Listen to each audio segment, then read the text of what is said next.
ஒரு புரிதலுடன் கூடி இருக்க வேண்டிய ஒரு பதிவு அப்படின்னே சொல்லலாம். ஏன்னா சமீப காலத்தில் ஒரு பதிவு நாம் போட்ட பொழுது நிறைய பேர் அதில் கீழே வந்து அவங்களுடைய கருத்துக்களை பதிவு பண்ணியிருந்தாங்க.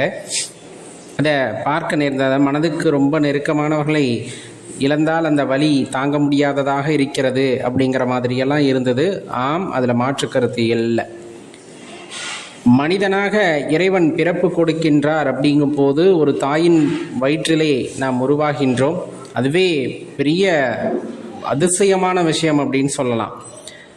தந்தையிடமிருந்து வரக்கூடிய பல்லாயிரம் உயிரணுக்களிலிருந்து ஒரு உயிரை மட்டும்தான் அந்த தாயின் கர்ப்பம் ஏற்றுக்கொள்கிறது. அந்த கர்ப்பமானது ஒரு உயிரை பிரசவிக்கிறது அப்படிங்கும் போது அது நாம இங்கு வருகின்றோம் அப்படின்னா அது உண்மையாகவே பெரிய ஆச்சரியமான விஷயம்தான். அதில் மாற்று கருத்தே இல்லை. சரி, அந்த உயிர் பிறப்புக்கு காரணமான மாதா பிதா ரெண்டு பேர்த்த வந்து நம்ம சொல்கிறோம், அம்மா அப்பா அப்படின்ட்டு ரெண்டு பேர்த்த சொல்கிறோம். அப்படின்னா முதன்மையாக நாம் வணங்க வேண்டியவர்கள், மதிக்கக்கூடியவர்கள். நமக்குள்ள ஒரு பெரிய பிணைப்பை ஏற்படுத்திடுறாங்க. அந்த உடலை கொடுத்ததில் பங்கு பார்த்திங்கன்னா தாய்க்கும் தகப்பனுக்கும் எப்பவுமே உண்டு. அது ரொம்ப இணைபிரியாத பந்தமாக மாறிவிடுகிறது. அதன் பிறகு நமது வாழ்க்கையிலே வரக்கூடிய சொந்தம் அப்படின்னு பார்த்தோம்னா அதே கர்ப்பத்திலிருந்து, அதே தாயின் கர்ப்பத்திலிருந்து பிறக்கக்கூடிய அடுத்தடுத்த குழந்தைகள் சகோதரிகளாகவோ சகோதரர்களாகவோ நமக்கு கிடைக்கிறார்கள். அது ஒரு பெரிய பந்தம். அதை தாண்டி திருமணம் என்ற அந்த உறவிலே பார்த்தீங்கன்னா இணையக்கூடிய இன்னொரு உயிர், அது பார்த்தீங்க அப்படின்னா ஒரு பெரிய பந்தமாக வருகிறது. அது வாழ்க்கையின் பெரும் பகுதியை தனதாக்கி கொள்கிறது அந்த உறவு அப்படிங்கிற ஒரு விஷயம். அதன் மூலமாக நமக்கு குழந்தைகள் வந்துட்டு பிறக்கின்றார்கள். அதன் பிறகு பேர குழந்தைகள். இந்த மாதிரி வாழ்க்கையில ஒரு பிணைப்பு இருந்து கொண்டே இருக்கிறது. இந்த பிணைப்பு தொடர்ந்து சென்று கொண்டே இருக்கும், இறைவன் ஆசைப்படும் வரையிலே. அதுக்கப்புறம் அந்த பிணைப்பை சில நேரத்திலே நிறுத்தி விடுகின்றார். இப்ப இந்த பிணைப்பு இருக்கு இல்லையா, இதுல நம்மை ரொம்ப பாதிக்கக்கூடியவர்கள் அல்லது நம்ம ரொம்ப ஆத்மார்த்தமாக நேசிக்கக்கூடியவர்கள் பார்த்தா எல்லாரும் தான் வருவாங்க. பெற்ற தாய், தந்தை, மனைவி, குழந்தைகள் அப்படின்னு எல்லாருமே வருவாங்க. இவர்களில் யாராவது ஒருவர் இல்லாமல் போனால் அந்த வலி எப்படிப்பட்டது அப்படின்னு கேட்டால் ரொம்ப கடினமானது, மாற்று கருத்தே இல்லை. என் உயிரினும் மேலாக அப்படின்னு நினைத்து கொண்டிருந்த ஒரு உறவு நம்மை விட்டு நீங்குகிறது அப்படின்னா அது வந்து ஏற்றுக்கொள்ள முடியாத வழியாக இருக்கும். பொதுவாக ஒரு விஷயத்தை நம்ம தெரிஞ்சுக்கணும். ஆன்மீகத்தில் ஒரு தெளிவு வரும்போது நான் எவ்வளோ வாங்கிட்டு வந்தேன், கர்மா அப்படின்னு நம்ம சொல்கிறோம். ஒரு வேலை நமக்கு கொடுக்கப்படுகிறது, இந்த பூமிக்கு நம்ம வர்றோம். வந்ததுமே பார்த்தீங்கன்னா அந்த வேலையை தொடர்ந்து செஞ்சுக்கிட்டு இருக்கோம். நான் செஞ்ச வேலை முடிஞ்சிருச்சு அப்படின்னா எனக்கு கொடுக்கப்பட்ட வேலை அவ்வளவுதான். வரணும், இந்த வாழ்க்கையில் இதெல்லாம் செய்யணும், இப்படி ஒரு சந்ததியை உருவாக்கணும், வந்த வேலை முடிஞ்சிருச்சு. அதே போல் இந்த உடல் வந்துட்டு அந்த உயிர் வசிப்பதற்கு ஏற்ற இடமாக இல்லை அப்படிங்கும் போது மீண்டும் போய் தான் ஆகணும் அப்படிங்கிற யதார்த்தம் வந்து எல்லாத்துக்குமே தெரியும். ஆனால் அதை இறைவன் மறைத்து விடுகின்றார். அந்த ரகசியத்தை மறைத்து விடுகின்றார். நமக்கு தெரிஞ்சது தான். இப்போ நம்ம சொல்கிறோம் அப்படின்னா அது நமக்கு தெரிஞ்சது தானே, இல்லாதது ஒன்றும் புதுசாக சொல்லலை. வந்தவர்கள் யாரும் நிலைப்பதில்லை, அது எல்லாத்துக்கும் தெரிஞ்சது தான். ஆனால் மற்றவர்களாக இருக்கும் போது, இந்த உலகத்தை விட்டு செல்பவர்கள் நமக்கு சம்பந்தமில்லாதவர்களாக இருக்கும் பொழுது அந்த வலி தெரியாது. அந்த உலகத்தை விட்டு செல்கின்ற அந்த உயிரானது என்னுடன் பிறந்ததாகவோ, எனக்கு உயிர் கொடுத்ததாகவோ, என்னால் உயிர் கொடுக்கப்பட்டதாகவோ, இப்போ இந்த என்னால் அப்படிங்கிறதே தப்பான வார்த்தை தான், இருந்தாலும் அடியேன் புரிந்து கொள்வதற்காக சொல்கின்றேன்.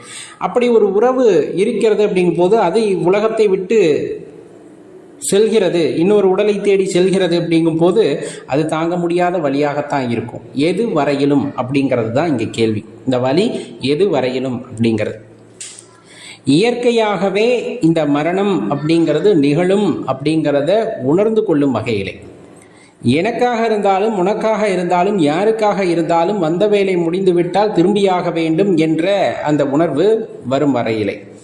நான் வரும்போதும் தனியாக தான் வந்தேன், இறந்தவர்கள் வந்த போதும் தனியாக தான் வந்தாங்க, போகும்போதும் தனியாக தான் போயாகணும். யாரையும் கூட கூட்டிக்கிட்டெல்லாம் போக முடியாது. அந்தந்த உயிருக்கான கர்மா அந்தந்த உயிருக்கான கர்மாவை முடித்த பின்பு சென்றே ஆக வேண்டும். இதிலே ஒரு தெளிவு எப்பொழுது நமக்கு பிறக்கின்றதோ அப்பொழுது இந்த மரணத்தை பற்றிய பயமும் படிப்படியாக விலகும். அதே போல இந்த உயிர்களுக்கு அல்லது இந்த உடல்களுக்கு இடையே இருக்கக்கூடிய பந்தம் இது எல்லாமே பார்த்தீங்க அப்படின்னா ஒரு குறிப்பிட்ட அளவு தான் அப்படிங்கிறது தெரிஞ்சிடும். ஆசா பாசம், பாசமாக இருத்தல், தந்தையை கவனித்தல், தாயை கவனித்தல் எல்லாமே இருக்கணும். இதெல்லாம் கடமைகள், நமது கர்மாவும் கூட. ஆனால் அந்த கர்மாவை தாண்டி அதனுடைய ஒரு பிணைப்பை ஏற்படுத்தி கொண்டு போய்விட்டார்கள் அப்படின்ட்டு நம்ம அழுது புலம்பியும் ஒன்றும் ஆகப் போவதே. இந்த அழுது புலம்புதல் அப்படிங்கிறது எத்தனை ஆண்டுகளுக்கு அப்படின்னு கேட்டால், ஆண்டுகள் எல்லாம் இல்லப்பா, ஒரு 3 மாதம் 4 மாதம் அப்படின்றாங்க. அப்போ உண்மையாகவே அந்த உயிர் உங்கள் மீது ஏற்படுத்திய தாக்கம் அவ்வளவுதானா அப்படிங்கிற கேள்வியை கேட்டு பாருங்களேன். கிடையாது இல்லையா? பெரிய தாக்கம் தான். இருந்தாலும் மறதி அப்படிங்கிற ஒரு விஷயம், மறைத்தல் அப்படிங்கிற தொழிலின் காரணமாக சில விஷயங்களை இறைவன் மறைத்து வைப்பதே சிறந்ததாக இருக்கின்றது. அவ்வாறு இருக்கும் பொழுதுதான் வாழ்க்கையில் அடுத்த கட்டத்தை நோக்கி நகர முடிகின்றது. ஏன்னா உனக்கு கொடுக்கப்பட்ட வேலை இன்னும் முடியலை. இப்போ கணவன் மனைவியில் அல்லது ஏதேனும் ஒரு உறவு பிரிந்து விடுகிறது அப்படிங்கும் போது அவர்கள் வந்த வேலை முடிந்து விட்டது, சென்று விட்டார்கள். தாய் தந்தையராக இருக்கட்டும், சகோதரர்களாக இருக்கட்டும், குழந்தைகளை வந்த வேலை முடிஞ்சது, போயிட்டாங்க. ஆனால் நான் இன்னும் போலே, இன்னும் அழுது புலம்பிக்கிட்டு தானே இருக்கேன். அப்படின்னா உனக்கான வேலையை நீ இன்னும் கண்டுபிடிக்கவே இல்லை. உனக்கு கொடுக்கப்பட்ட வேலையை நீ இன்னும் தெரிந்து கொள்ளவே இல்லை. அந்த வேலையை தெரிந்து கொண்டு அந்த வேலையை நீங்கள் பூர்த்தி செய்தால் மட்டுமே நீங்கள் திரும்புவதற்கு அல்லது திரும்பி செல்வதற்கு தகுதியானவர்களாக மாறுகிறீர்கள். அப்போ இந்த அடிப்படை புரிதல் அப்படிங்கிறது நமக்கு இருக்கின்ற பட்சத்திலே அந்த மரணம் அப்படிங்கிறத பற்றின ஒரு பயம் அப்படிங்கிறது மனதிலே ஏற்படாது. அது எந்த உறவாக இருந்து விட்டு போகிறது, அது எந்த உறவாக இருந்தாலும் சரி, அந்த உறவு அப்படிங்கிறது எப்படிப்பட்ட தன்மை அது அப்படிங்கிறது நம்ம புரிஞ்சுக்கிட்டோம் அப்படின்னா அந்த மரணத்தை பற்றின பயமோ அல்லது மரணத்தை பற்றின இந்த குழப்பமோ எப்பொழுதுமே யாருக்கும் இருக்க போவது இல்லை அப்படிங்கிறத தெளிவாக தெரிஞ்சுக்கங்க. அது எந்த உறவாக இருந்தாலும் சரி. ஏன்னா நாம் எதற்காக இங்கே வந்தோம் அப்படிங்கிறத தெரிந்து கொண்டாலே வாழ்க்கையில் பல விஷயங்கள் நிறைவு பெற்றுவிடும். அதற்காக வந்தோம், இதை செஞ்சுட்டு கிளம்புவோம் அப்படிங்கிற மாதிரி. இந்த கூடு ஒரு அளவுக்கு தானே தாங்கும். இளமையாக இருக்கிறவங்களும் எந்த பிரச்சனையும் இல்லை. வாழ்க்கை மேலே ஒரு ஆசை வரும். அப்படியே உடல் தளர தளர நிற்க முடியல, நடக்க முடியல, எல்லாத்துக்குமே பிறரை சார்ந்து தான் வாழ வேண்டியது இருக்குது. என்னால் எந்திரிச்சு சுயமாக என்னோட வேலைகளை செஞ்சுக்க முடியல. நான் போகிற 1க்கு 2க்கு கூட என்னால் சுயமாக போய் கழிக்க முடியல. ஒருத்தரோட உதவியை நாடி தான் நான் இருக்கிறேன் அப்படின்னா இந்த வாழ்க்கை மீது நமக்கு ஆசை இருக்குமா அப்படின்னு யோசிச்சு பாருங்களேன். அந்த கூடு பழுதாகி விட்டது. அப்போ அந்த கூடு இந்த உயிருக்கு ஏற்றதானதாக இல்லை. அப்பொழுது மனிதன் எதை வேண்டுகிறார் அப்படின்னு பார்த்தோம்னா, தயவு செஞ்சு என்னை கூப்பிட்டுக்கோ அப்படிங்கிற குரலை நீங்கள் பல இடத்துல கேட்டிருக்க முடியும். வயதானவர்கள் இதை புலம்பி நாம் பார்த்திருக்க முடிகிறது. இன்னும் ஏன் இந்த உடல்ல வச்சு சித்திரவதைப்படுத்துற, என்னை கூட்டிட்டு போயிடு அப்படிங்கிறத வார்த்தையை பல பேர் பேசி நம்ம கேள்விப்பட்டிருப்போம். சுற்றி இருக்க உறவுகளே பேசுவாங்க, பாவம் இதுக்கு மேலே இந்த உடலில் இந்த உயிர் வழி தாங்க, தயவு செஞ்சு கூட்டிகிட்டு போயிடு அப்படின்னு அவங்க இஷ்டத்து தெய்வத்தை வேண்டிப்பாங்க. இறந்ததற்கு பிறகு அழுவார்கள், விட்டுட்டு போயிட்டாங்களேன்னு. இது ஒரு பெரிய குழப்பமான நிலையாக இல்லையா என்று யோசித்து பாருங்களேன். நம்ம வாழ்க்கையில் கூட நம்ம கண்ணுக்கு முன்னாடி நம்ம உறவு கஷ்டப்படும் போது, இறைவா இந்த உயிரை கூட்டிகிட்டு போயிட்டு இந்த உடலை வச்சு ரொம்ப சோதிக்காதேன்னு வேண்ட நம்மளே அந்த உயிர் உடலை விட்டு பிரியும் பொழுது கதறி அழுகின்றோம், விட்டுட்டு போயிட்டேன்னு. இதுலேயே ஒரு குழப்ப நிலை தெரிகிறது அல்லவா? ஏன்னா மனிதன் குழப்பமாக இருக்கும் வரையிலே அந்த மனிதனின் மனதிலே பார்த்தீங்கன்னா அந்த பயம் அப்படிங்கிறது தொற்றிக்கொண்டே இருக்கும். மனித மனதிலே ஒரு தெளிவு உண்டாக்கிவிட்டால் அல்லது உண்டாகி விடுகிறது என்றால் இந்த பயம், மரணத்தை பற்றின பயம் அப்படிங்கிறது இல்லாமல் போய்விடும். இதுதான் வாழ்க்கையில் நம்ம அடிப்படையாக தெரிந்து கொள்ள வேண்டிய விஷயம். ஒரு மனிதனின் மரணம், இப்போ மனிதனுக்கெல்லாம் இல்லை, மனிதனோட மரணத்துக்காக கூட யாரும் கவலைப்படுறதில்லை. தான் வளர்த்த நாய்க்குட்டி செத்து போச்சுன்னா கூட ஒரு வாரத்துக்கு சாப்பிட மாட்டேங்கிறாங்க. அந்த உயிர் மேலே இருக்கக்கூடிய பிணைப்பை அடியேன் கூறுகின்றேன். நாய்க்குட்டியோ பூனைக்குட்டியோ இறந்து விட்டால் கூட அதனுடைய மரணம் அப்படிங்கிறது அவர்களை தாக்குகிறது. ஏன்னா அந்த அளவுக்கு பிணைப்பு ஏற்படுத்தி இருக்கிறார்கள். இந்த பிணைப்பு எங்கே இருக்கணும் அப்படின்னா இறைவன் மீது இருக்க வேண்டும். நம்மை படைத்தவர் மீது இந்த ஒரு ஆசா பாசம் பற்று அப்படிங்கிறது இருக்கு. அப்படிங்கும் போது இந்த உறவுகளால் ஏற்படும் பற்றுகளுக்கு மதிப்பு குறைந்து விடுகிறது. இந்த உயிருக்கான மதிப்பு நமக்கு தெரிந்து விடுகிறது. இறைவனை அடைய வேண்டும் என்ற எண்ணத்திலே மற்ற எந்த ஒரு எண்ணமோ ஒரு ஈடுபாடோ நமக்கு இல்லாமல் போகிறது. அதுதான் யதார்த்தமும் கூட. ஒரு விஷயத்தை நாம் தெளிவாக தெரிந்து கொள்ள வேண்டும். நம்ம உறவுகள் ஏதேனும் பிரிந்து விட்டது என்றால் மனம் கடினம்தான், அதை சமாதானப்படுத்துவதற்கு இல்லை. இயல்பாக மனித வாழ்க்கையில் இருப்பவர்களுக்கு அது எல்லாம் மிகப்பெரிய இழப்பு தான், மாற்று கருத்தே இல்லை.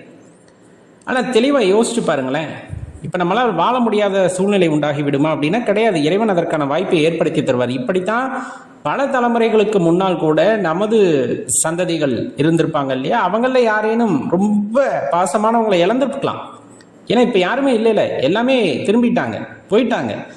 அப்படி ஒருவர் இறந்தார் என்பதற்காக இன்னொருவரும் இறந்து விட வேண்டும் என்று எண்ணினால் இந்த சந்ததி எப்படி உண்டாயிருக்கும்? நாம் எப்படி வந்திருப்போம்? காலத்தின் கட்டாயம். ஒரு உயிர் வந்தால் அந்த வேலையை செய்துவிட்டு தான் திரும்ப முடியும். ஒருவர் பிரிந்து விட்டார் என்பதற்காக மற்றொருவர் வருந்தலாமே தவிர வாழாமல் போக முடியாது. வாழ்ந்தே ஆக வேண்டும்.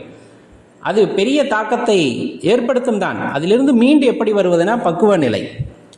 நாம் அடைகின்ற அந்த பக்குவ நிலையின் காரணமாகத்தான் நம்ம இந்த பயம் அல்லது இந்த உறவுகள் பிரிவதால் ஏற்படுகின்ற அந்த வருத்தம், இதிலிருந்து நம்மால் எளிதில் மீண்டு வர முடியும். அடியேன் ஒரு உதாரணத்தை மட்டும் உங்களுக்கு குறிப்பிட நினைக்கின்றேன். அடியேனுடைய குருமாத்தா நம்ம பயன்படுத்துகிற இந்த ஃபோன் மூலயமா சில உபதேசங்கள் அல்லது விளக்கங்களை அடியேனுக்கு எப்பொழுதுமே கூறி கொண்டிருப்பார்கள். தினமும் ஒரு 1 மணி நேரம் 2 மணி நேரம் கூறுவார்கள். அனைத்தையும் பற்றி எவ்வாறு இருக்க வேண்டும் அப்படிங்கிறதுலேருந்து எல்லா விஷயங்களையும் பற்றி பரிமாறி கொண்டிருப்போம். ஒரு காலகட்டத்தில் அப்படி பேசிக்கிட்டு இருக்கும்போது அவங்களுடைய மகனுடைய குரல் அந்த பக்கத்திலிருந்து அடியேனுக்கு கேட்டது. அம்மா சீக்கிரம் வாங்க அப்படின்ட்டு. அடியேன் அம்மா குருமாதாவிடம் அம்மா கூப்பிடுகிறார்களே அம்மா அப்படின்னா, நான் சொல்ல வந்ததை இன்னும் சொல்லி முடிக்கல, சொல்லி முடிச்சுட்டு நான் போகிறேன் அப்படின்னாங்க. சொல்ல வந்த விஷயத்தை அடியனுக்கு உபதேசமாக வழங்கி விட்டார்கள். அடியன் வினவினேன், அம்மா என்னம்மா எதுவும் பிரச்சனைங்களா அப்படின்ட்டு. ஒன்றும் இல்லைப்பா, அப்பா ரொம்ப முடியாமல் இருக்காங்க, அதனால் ஹாஸ்பிட்டல் போக வேண்டியது இருக்குது, எல்லாம் ஆம்புலன்ஸ் வந்துருச்சு, தயாராக இருக்கிறாங்க அப்படின்ட்டு சொல்லும்போது அடுத்த நாளும் ஹாஸ்பிட்டலில் இருக்காங்க, உபதேசம் வழங்கி கொண்டிருக்கிறார்கள். என்னால் அதை உணர்ந்து கொள்ள முடியவில்லை, புரிந்து கொள்ள முடியவில்லை. எனக்கு அது வலியை ஏற்படுத்தியது. இப்படி ஒரு சூழ்நிலையிலுமே கூட குருமாத்தா இவ்வாறு நமக்கு எடுத்துரைக்கிறார்களே அப்படிங்கிற அந்த உணர்வு மனதை தைத்தது. ஆனால் அவர்கள் சொன்ன ஒரு விஷயம் அடியேனுக்கு தெளிவை ஏற்படுத்தியது. எல்லா உயிரும் வரும் போகும், எனக்கான கடமை என்னவோ அதை நான் செய்தாக வேண்டும். என்னிடம் நீ வினாவை எழுப்பிவிட்டாய் என்றால் உனக்கு விளக்கம் தர வேண்டியது, உனக்கு ஒரு தெளிவை தர வேண்டியது இந்த உயிரின் கடமை. அது நான் சொல்லும் வரையிலும் என்னுடைய கடமை நிறைவடைவது இல்லை அப்படின்னு சொன்ன அந்த வார்த்தைகளை அடியினால் இன்றளவும் அதை உணர்ந்து பல விஷயங்களிலே நான் மீண்டு வருவதற்கும் அதுதான் உதவி இருக்கிறது அப்படின்னு நினைக்கும் பொழுது அதுதான் உயிருக்கான தெளிவை ஏற்படுத்துகிறது. அந்த தெளிந்த நிலையை அடைந்தவர்கள் உயிரை பற்றி மட்டுமே கவலைப்படுகிறார்கள், இந்த உறவுகளை பற்றியெல்லாம் இல்லை. கவலைப்படவில்லை என்பதற்காக அடியேன் குறிப்பிடவில்லை, வருவதும் போவதும் இயல்பு என்பதை அவர்கள் உணர்ந்து கொள்கிறார்கள். இந்த உயிருக்கு என்ன கடமை கொடுக்கப்பட்டிருக்குதோ அதை சரிவர செய்ய வேண்டும் என்ற எண்ணம் கொண்டவர்களாக இருக்கிறார்கள். உண்மையாகவே அவர்கள் எல்லாம் புண்ணிய ஆத்மாக்கள். அனைவர் மனதிலும் அப்படி ஒரு அருள் பற்றை விதைப்பதிலே அடியேனுடைய குருமாதாவுக்கு ஈடு இணை இல்லை அப்படின்னே சொல்லலாம். அந்த மாதிரியான ஒரு தெளிவு கிடைக்கின்ற பட்சத்திலே இந்த மாதிரி சில விஷயங்களிலிருந்து நம்மால் மீண்டு வர முடியும். இயற்கை அடியேன் இருந்தாலும் நீங்கள் இருந்தாலும் இன்னொருவர் இருந்தாலும் சென்றுதான் ஆக வேண்டும். பல லட்ச ஆண்டுகளுக்கு முன்னால் தோன்றிய இந்த பூமியிலே பல உயிரினங்கள் வாழ்த்திருக்கின்றன. இன்றளவும் ஒன்று கூட மரணிக்காமல் வாழவில்லை. எல்லாம் மரணித்து மீண்டும் ஒரு பிறவியை எடுத்து வாழ்ந்து கொண்டிருக்கிறதே தவிர ஒரு உயிர் அன்றிலிருந்து இன்று வரை நிலையாக இருந்திருக்கிறது அப்படின்னு எதையுமே நம்மால் கோடிட்டு காட்ட முடியாத நிலையிலே நம்முடன் பிறப்பவர்களாகட்டும், நமக்கு பிறப்பவர்களாகட்டும், நமக்கு பிறப்பை கொடுத்தவர்களாகட்டும் வந்தால் வேலை முடிந்தால் செல்வார்கள் என்ற அந்த ஒரு தெளிவை பெற்றுவிட்டால் நாம் அடுத்த நிலைக்கு செல்லலாம். நமக்கான கடமை முடிந்த பின்பு நாமும் செல்வோம் அப்படிங்கிற தெளிமையை பெற்றுவிட்டாலும் இந்த உண்மையை உணர்ந்து வாழும் பொழுது ஒழுக்கமாகவும் அதே போல ஒரு நேர்மையுடனும் நம்மால் வாழ முடியும் அப்படின்னா அதில் சந்தேகம் கொள்ள வேண்டாம்.